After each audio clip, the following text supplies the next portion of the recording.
Allahumma salli wa sallim wa barik ala sayyidina Muhammadin wa ala alihi wa sahbihi ajma'in. Qala Allah ta'ala fi kitabihil karim, a'udzu billahi minasy syaithanir rajim. Bismillahirrahmanirrahim. Aqimus shalat inna sholata tanha 'anil fahsya'i wal munkar. Amma ba'd.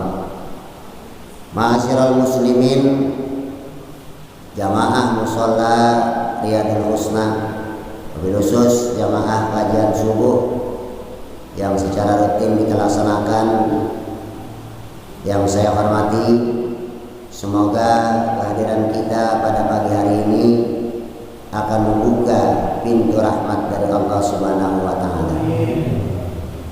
Pertama-tama kita panjatkan rasa syukur kepada Allah Subhanahu wa taala karena kita masih diberikan nikmat sehat, kita diberikan nikmat iman, kita diberikan nikmat afiat dan juga hidayah dan inayah, sehingga di tengah-tengah kesibukan kita, waktu yang kita dimanfaatkan di dunia ini ada waktu yang kita gunakan untuk beribadah kepada Allah Subhanahu wa taala. Mudah-mudahan ibadah kita diterima dan mendapat ridha Allah Subhanahu wa taala. Tidak lupa salawat dan salam mari senantiasa, jangan sungkan-sungkan dan jangan malas-malas kita sampaikan kepada junjungan alam Nabi besar Muhammad sallallahu alaihi wasallam. Karena kata Rasul, siapa orang yang tidak berselawat kepadaku, maka orang tersebut adalah umatku yang seolah-olah tidak tahu jalan menuju surga. Mudah-mudahan salawat kita akan memberikan kebaikan kita di dunia dan juga di akhirat kelak, yaitu mendapat syafaatnya dari Nabi kita Nabi Muhammad sallallahu alaihi wasallam.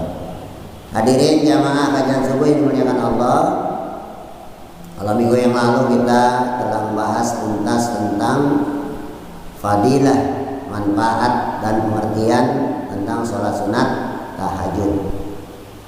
Insyaallah apa yang sudah kita dapatkan bisa kita laksanakan sebagai bagian daripada amal soleh kita. Pada kesempatan kajian subuh ini saya akan membahas tentang sholat sunat rawatib. Kalau mungkin sholat sunat tahajud itu perlu kesungguhan, perlu motivasi yang tinggi, bahkan mungkin perlu suatu tingkat yang amat derajat tinggi untuk melaksanakan, karena waktunya berbeda dengan aktivitas kita. Kan kalau bangun tengah malam paling susah ya, apalagi tidur sedang nyenyak-nyenyaknya, tidur sedang anteng-antengnya, untuk bangun sholat masuk luar biasa. Ada sholat sunat yang mengiringi daripada sholat wajib kita, yang kalau dilihat dari waktu tentunya amat besar kemungkinannya bisa kita laksanakan, yaitu namanya sholat sunat rawatib. Apa itu sholat sunat rawatib? Sholat sunat rawatib adalah sholat sunat 2 rakaat ataupun 4 rakaat yang itu sholat fardu, baik dikerjakan sebelum melaksanakan sholat fardu maupun dikerjakan setelah selesai melaksanakan sholat fardu. Jadi sholat rawatib ini mudah kita ingatnya, sebelum sama sesudah kita melaksanakan sholat. Tadi kita sholat sunat 2 rakaat sebelum subuh, berarti itu sholat sunat qobliyah.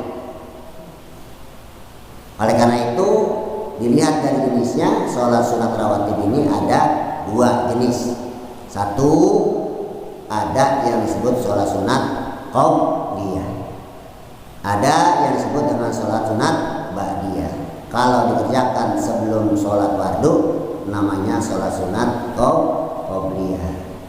Kalau sudah dikerjakan setelah melaksanakan sholat fardu itu namanya ba'diyah. Usolli sunatan subhi rak'ataini qobliyatan lillahi ta'ala. Aku niat sholat sunat 2 rakaat sebelum sholat subuh dikarenakan Allah Ta'ala. Usolli sunatan juhri rakaataini ba'diyatan lillahi ta'ala. Aku sholat sunat 2 rakaat setelah sholat sunat zuhur. Ya. Hadirin jamaah kajian subuh yang dimuliakan Allah.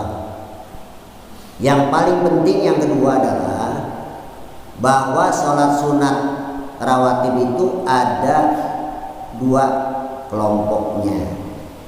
Ada yang amat dipentingkan, ada amat diutamakan, tapi juga ada yang kurang diutamakan. Maka kalau istilah kita adalah sholat sunat rawatib mu'akkad dan sholat sunat rawatib ghairu mu'akkad. Bukan berarti kita mengklasifikasi tentang sholat sunat. Sholat sunat mah pasti akan mendapat kebaikan dari Allah. Tapi waktu dan jumlah rakaat dan pelaksanaannya ini ada 2 jenis, yaitu mu'akkad dan ghairu mu'akkad. Ya, ini kita harus paham. Nah, sampai kita ya tidak tahu pelaksanaan, tak tahu sholat aja 2 rakaat. Jenisnya apa? Makanya yang amat dipentingkan, yang amat diutamakan, itu namanya sholat sunat rawatib mu'akkad. Sedangkan ya tidak diutamakan namanya sholat sunat rawatib ghairu mu'akkad. Ya. Apa saja yang termasuk sholat sunat? Nah, untuk sholat sunat rawatib mu'akkad sebagaimana tertulis dalam hadis riwayat At-Tirmidzi, bisa dilihat hadis nomor 414. Ya.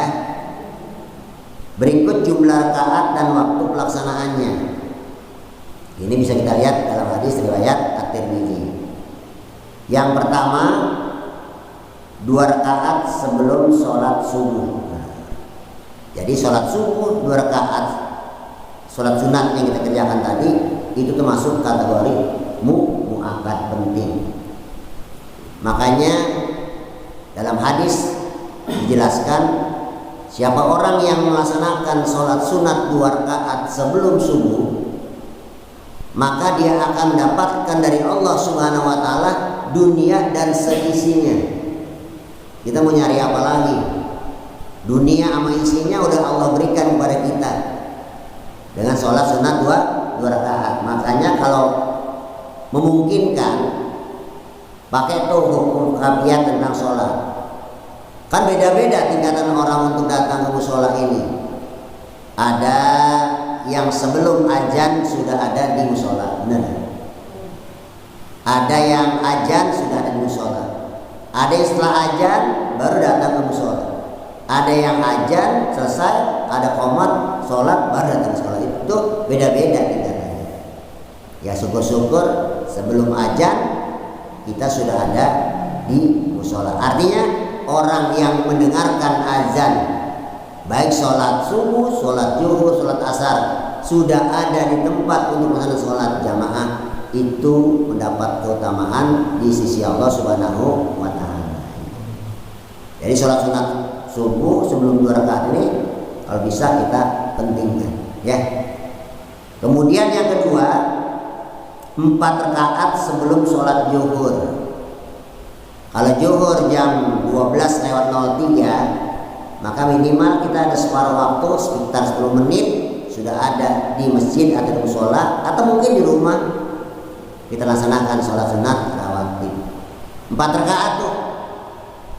Bagaimana pelaksanaannya? Jangan digabung, karena dalam hadis katakan bahwa Rasulullah SAW mengingatkan bahwa sholat sunat itu 2 rakaat 2 rakaat. Jadi kalau kita mau melaksanakan sholat sunat rawatib mu'akkad 4 rakaat sebelum zuhur, maka laksanakan 2 rakaat salam, 2 rakaat salam. Jangan digabung.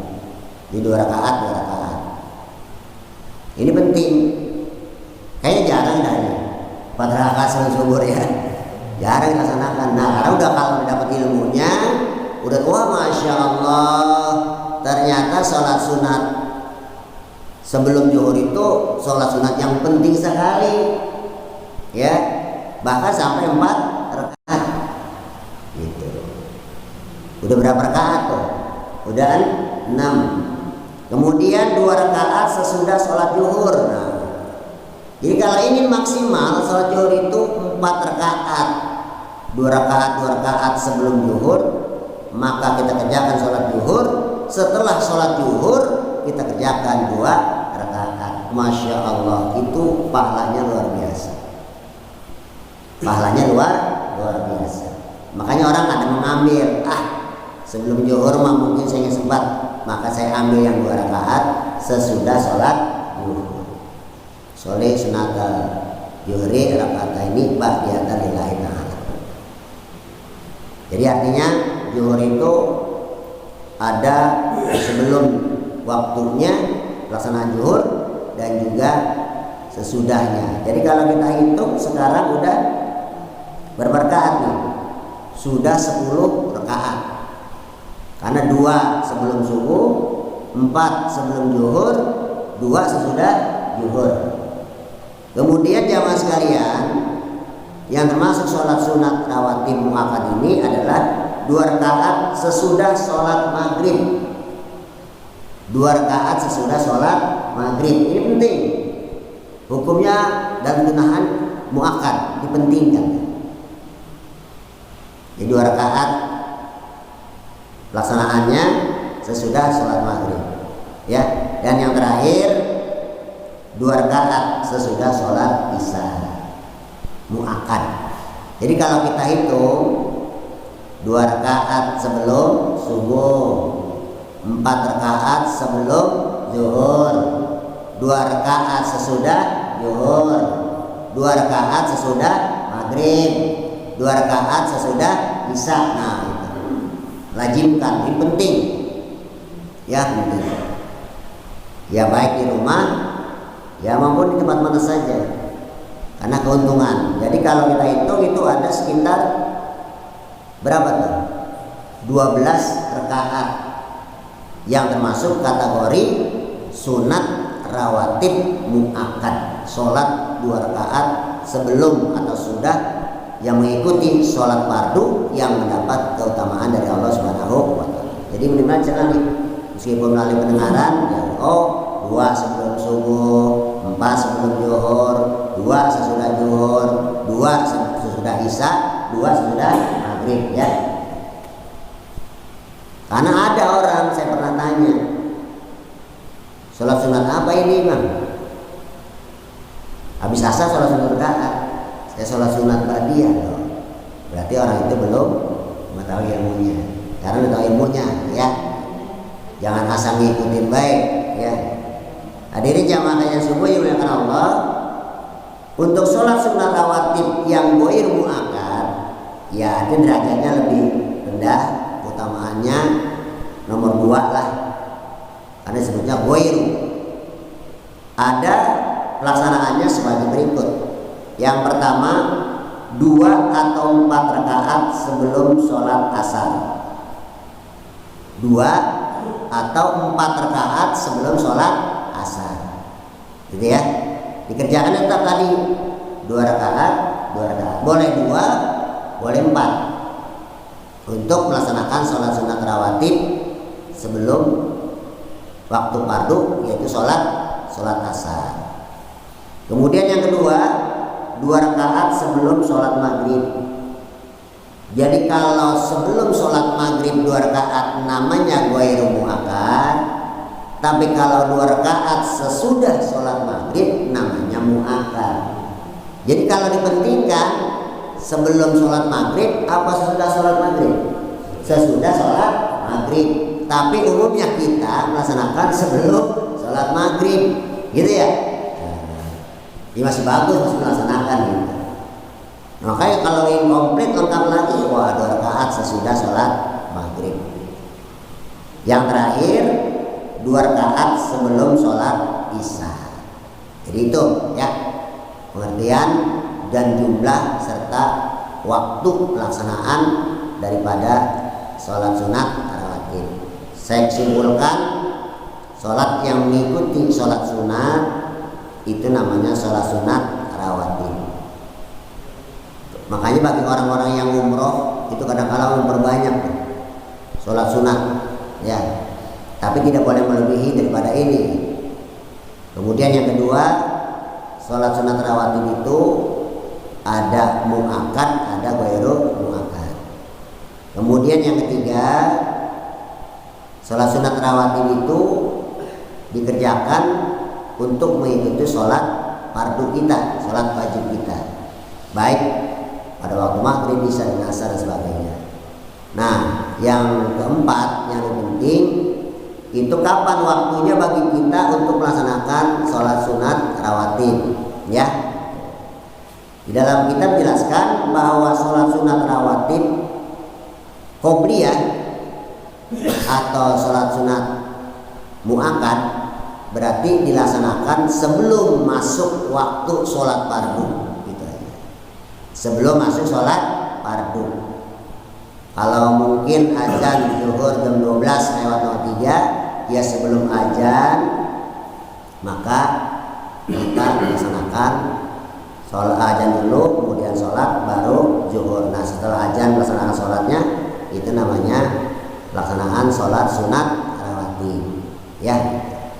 Maka saya katakan orang yang hadir di musola, di masjid pada waktu azan itu nilainya tambah oleh Allah. Kemudian setelah mendengarkan azan, dia sholat sunat, namanya sholat sunat qobliyah atau sholat sunat muakkad 2 rakaat. Kemudian sholat zuhur 4 rakaat. Kemudian setelah zuhur 2 rakaat. Maka orang itu berarti sempurna di dalam melaksanakan, karena ada sholat muakkad, ada sholat ghairu muakkad, ada juga sholat wajib yang ditunaikan. Makanya saya bilang tadi bahwa untuk sholat rawatib ini amat mudah kalau ingin terlaksanakan, karena mengikuti daripada pelaksanaan sholat wajib kita. Istirahat di kantor jam 11:30, ya udah duduk langsung ke musola atau masjid di kantor-kantornya. Lalu dia masuk masjid, sholat sunat tahiyatul masjid. Lalu diundang azan, setelah azan sholat qobliyah 2 rakaat. Lalu sholat fardu, setelah itu sholat ba'diyah, masya Allah. Insya Allah ini orang yang mendapat keutamaan dari Allah Subhanahu wa Ta'ala. Hadirin jamaah yang dimuliakan Allah, yang terakhir adalah kenapa kita dianjurkan oleh Rasulullah untuk melaksanakan sholat sunat rawatib. Ini faedahnya banyak. Yang pertama yang ingin saya sampaikan pada kajian subuh ini adalah secara umum tentang keutamaan sholat sunat rawatib. Di dalam hadisnya dikatakan, Inna awwala ma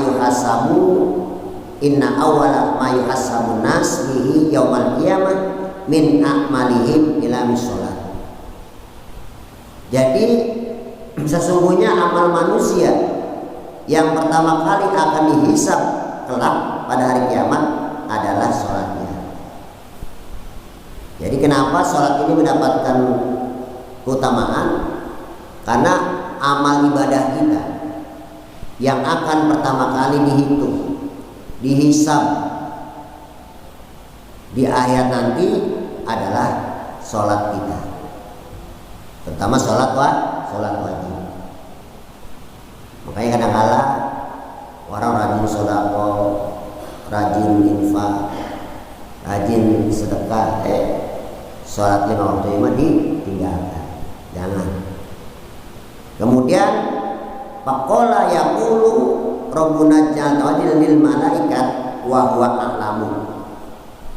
Rasulullah melanjutkan, Allah Subhanahu wa taala berfirman pada malaikat, sedangkan dia lebih mengetahui. Apa perintah Allah? Lihatlah sholat hambaku, sudahkah dia melaksanakannya dengan sempurna ataukah terdapat kekurangannya? Jadi kita dihisab itu berarti dilihat akumulasi hitungan kita di dunia 60 tahun. Kemudian 1 hari 1 malam itu ada kewajiban kita sholat 5 waktu. Maka perhitungan kita adalah untuk 1 tahun saja 365 hari dikali 5 waktu. Tuh, udah berapa tuh? Kewajiban kita melaksanakan sholat fardu. Kalau kita diberikan jatah umur oleh Allah 60 tahun, maka 5 waktu kali 365 hari dikali 60. Dipotong masa mungkin akil balik. Tuh dihitung tuh. Dari sekian banyak waktu sholat yang ada dikerjakan oleh kita, dilihat beres enggak tentang sholatnya itu. Bagaimana wudunya, bagaimana pakaian yang digunakan, bagaimana tempat sholatnya, bagaimana waktu sholatnya ketika mereka melaksanakan. Kenapa yang mau asar masih sholat zuhur, ada gitu ya.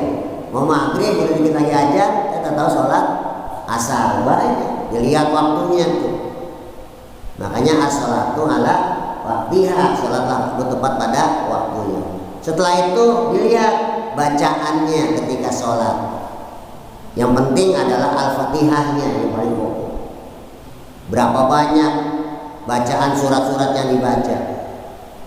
Makanya kalau orang yang sholat fardu itu gemar melakukan untuk ayat pertama itu kuliah, ayat kedua qul huwallah, itu paling mudah dihisabnya. Jadi Allah tinggal ngitung 5 kali 365 kali umur dia dikali rata-rata bacaan kuliah qul huwallah, jadi gampang hitungnya. Yang repot tuh kadang-kadang beda-beda ayat. Dihitung tuh oleh kita. Kemudian apa? Kehusuannya sholatnya. Jadi dihitung. Nah, di dalam hadis ini dikatakan bila ibadahnya telah sempurna, maka tuliskanlah untuknya pahala yang sempurna pula. Makanya kita sih berharap mudah-mudahan sholat kita mendapat ridha Allah ya. Amin ya robbal. Tentu orang yang namanya sholat mah jarang sempurna kecuali Rasul. Kita aja jarang. Allahu Akbar, baru Allahu Akbar udah mikirin rumah. Allahu Akbar nyiram rumah. Allahu Akbar ntar mana pakai apa ya? Yang namanya manusia, al-insan halal khata'i wa nisyan. Manusia itu tempat salah lupa, tempat salah dan lupa juga ketika melaksanakan sholat. Kalau sempurna maka sempurna juga ibadah yang lainnya. Lalu dituliskan oleh Allah Subhanahu wa taala dengan kesempurnaan. Namun bila ada sedikit kekurangan darinya, ini kata Allah berfirman nih, lihatlah hambaku, apakah mereka memiliki sholat sunat, dan bila dia memiliki sholat sunat, maka Allah berfirman, sempurnakanlah untuk hambaku kekurangannya pada sholat wajib dengan sholat sunahnya. Jadi kalau kita lihat riwayat di sini, keutamaan sholat sunat rawatib itu adalah menyempurnakan daripada kekurangan sholat fardu kita. Ya, kekurangan dalam hal bacaan, kekurangan dalam hal istikharahnya, kekurangan dalam hal ya terkait dengan khusyuknya, kekurangan dalam hal yang lain. Maka ketika nanti kita dihisab oleh Allah, lalu temukan ada kekurangan dalam sholat kita, maka apa kata Allah? Wahai malaikat, lihatlah apakah orang ini mengerjakan sholat sunat atau tidak. Maka apabila orang ini mengerjakan sholat sunat, maka akan disempurnakan tentang sholat wajib kita. Demikianlah semua ibadah akan menjalani proses yang sama. Jadi kalau dilihat dari penjelasan ini, kita amat begitu mendapatkan pengetahuan bahwa memang sebisa mungkin, seoptimal mungkin diupayakan agar kita mengiringi daripada pelaksanaan sholat sunat rawatib ya. Kenapa? Alasannya tadi jelas, kita tidak tahu tentang hal-hal yang mungkin kita tidak sempurna. Oleh karena itu, ketika ini lazim kita biasakan Nah, nanti kita akan jelaskan di kajian subuh yang kedua tentang keutamaan secara khusus bagi orang-orang yang selama hidup di dunianya melaksanakan sholat sunat rawatib. Belum ditambah lagi dengan tambahan yang lain. Apa?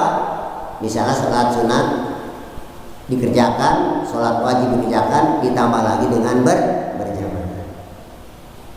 Karena dalam kitab jelaskan siapa orang yang sholat isya secara berjamaah, maka orang itu diibaratkan oleh Rasulullah SAW memiliki pahala seolah-olah mengerjakan separuh dalam malam itu. Setengah malam sudah dikerjakan oleh dia. Jadi kalau satu malam itu 12 jam, maka separuhnya diberikan pahala bagi orang yang mengerjakan sholat isyanya secara berjamaah. Apalagi ada sholat sunat rawatib, ada sholat sunat yang sebelum, dan juga ada sholat sunat yang sesudah. Masya Allah, luar biasa. Kemudian mengerjakan sholat subuh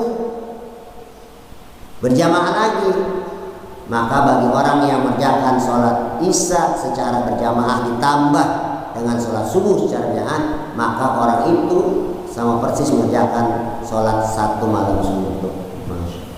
Amin ya rabbal alamin. Oleh karena itu, ya sedapat mungkin kita berupaya, ya kalau mungkin karena keterbatasan waktu, mungkin karena kita banyak dengan kesibukan lain, ya boleh titik sasar kita itu adalah dengan mengerjakan sholat namanya muakkadnya, ya diambil. Bukan berarti menyederhanakan yang lain, enggak. Kalau mungkin kita sibuk, kan kita yang ngatur bisa sendiri. Karena orang banyak ngomong gini, ya sholat sunat gitu ya. Padahal masya Allah, kalau sholat sunat itu kita kerjakan akan menyempurnakan. Jadi ya kalau kita bisa mengatur karena sibuk dan sebagainya, maka kita kerjakan sholat sunat yang muakkadnya silahkan 2 rakaat sebelum sholat subuh, ya. Kemudian 4 rakaat sebelum sholat zuhur. Kemudian 2 rakaat sesudah sholat zuhur, 2 rakaat sesudah sholat maghrib, dan 2 rakaat sesudah sholat isya. Mudah-mudahan ibadah ini akan menyempurnakan kita kelak di akhirat. Maka semua amal kita pasti akan dihisab oleh Allah. Terutama yang paling penting adalah sholat kita, ya. Pertama sholat kita. Karena itu dalam Al-Quran dikatakan aqimus sholat inna sholata tanha anil fahsya'i wal munkar. Kerjakanlah sholat, dirikanlah sholat, sesungguhnya sholat itu mencegah perbuatan keji dan munkar. Ma'asyiral muslimin, jamaah kajian subuh. Jadi pertemuan kita hari ini sudah mendapatkan beberapa buah kesimpulan bahwa sholat yang dikerjakan mengikuti sholat fardu namanya sholat sunat rawatib.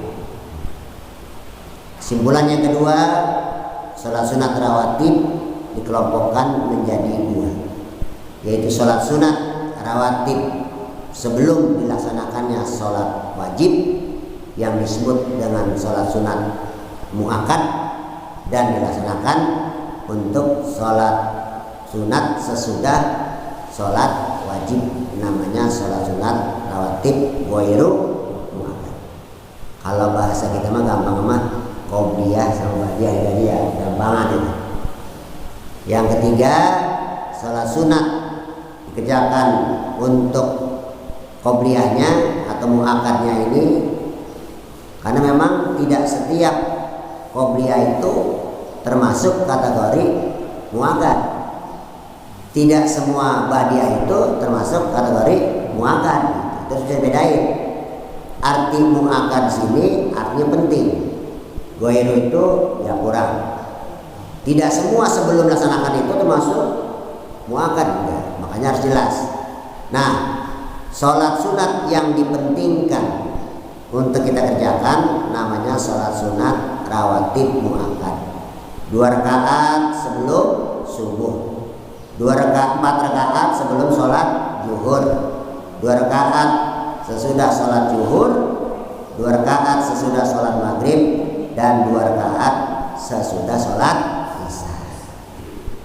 Yang terakhir sholat sunat rawatib goiru akad yang tidak dipentingkan, tidak mendapatkan keutamaan, tapi tetap akan mendapat pahala, yaitu 2 atau 4 rakaat sebelum sholat asar, ya, 2 rakaat sebelum sholat maghrib dan 2 rakaat sebelum sholat isya. Pada pelaksanaannya kita tidak boleh mengklasifikasi. Kalau ada waktu kerjakan, ya, sebelum ataupun sesudah, asal sesuai dengan aturan yang ada. Karena kalau nggak tahu bisa jadi kita kerjakan sholat sunat rakaat setelah sholat asar, benar? Bisa jadi. Nah, karena udah tahu bahwa ba'da asar tidak ada lagi sholat sunat. Ya, habis subuh ada nggak? Tidak ada.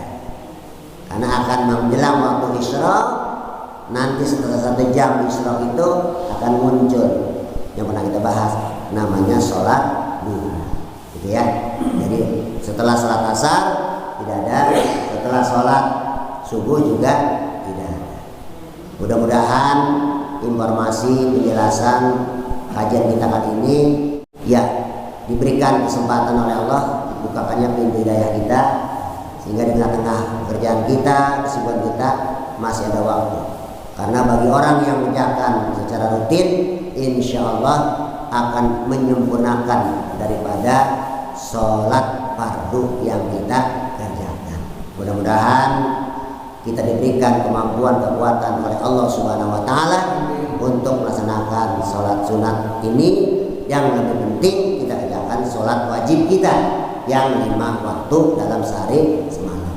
Karena Umar berkata, hisablah diri kalian sebelum Allah menghisab kamu. Hitunglah amal-amal kalian sebelum Allah menghitung daripada amal-amal kamu.